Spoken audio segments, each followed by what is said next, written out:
তো আসসালামু আলাইকুম গাইস, কি অবস্থা সবার? আশা করি সবাই অনেক বেশি ভালো আছেন। তো আমরা গিয়েছিলাম মালয়েশিয়ার সবথেকে সুন্দরতম জায়গা ক্যান্থিন আইল্যান্ড। তো রাত্রে 10টার দিকে আমাদের কোম্পানি থেকে প্রায় 60 জনের মতো দুইটা বাস নিয়ে রওনা হয়ে যাই।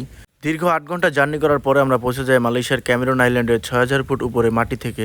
তো আমরা তাড়াহুড়ো করে বাস থেকে নেমে টিকিট কাটলাম। টিকিট কেটে এই যে দেখতে পারতেছেন অটোতে বসে গেছি। অলরেডি আমাদের সবার ক্লান্ত দূর হয়ে গেছে পাহাড় দেখার পরে, যে আমরা 8 ঘন্টা জার্নি করে আসছি। সবাই একদম ফুরফুরা মেজাজ। তো যেদিকেই তাকাচ্ছি সেদিকেই শুধু পাহাড় আর পাহাড়। এত ভালো লাগতেছে, মানে বুঝায় বলতে পারবো না। পাহাড় ভালো লাগে না এমন মানুষ আমার জানা মতে দুনিয়াতে অনেক কম আছে। তো যেদিকেই তাকাচ্ছি শুধু পাহাড় আর পাহাড়, অনেক ভালো লাগতেছে।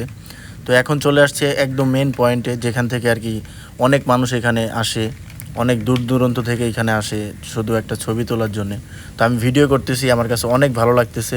তো আমি এখন যেখানে দাঁড়িয়ে আছি এটাই হচ্ছে মাটি থেকে একদম 6000 ফুট উপরে। তো আমার টাইম অনেক শর্ট ছিল, তাই নেমে আসলাম। এখন আবার যেতে হবে, আমাদের 1 ঘন্টা সময় দিছিল।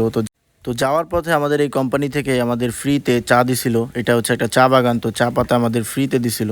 তো ভিডিও ভালো লাগলে অবশ্যই লাইক করবেন, কমেন্ট করবেন আর ফলো করতে ভুলবেন না। থ্যাংক ইউ সো মাচ, সবাই ভালো থাকবেন।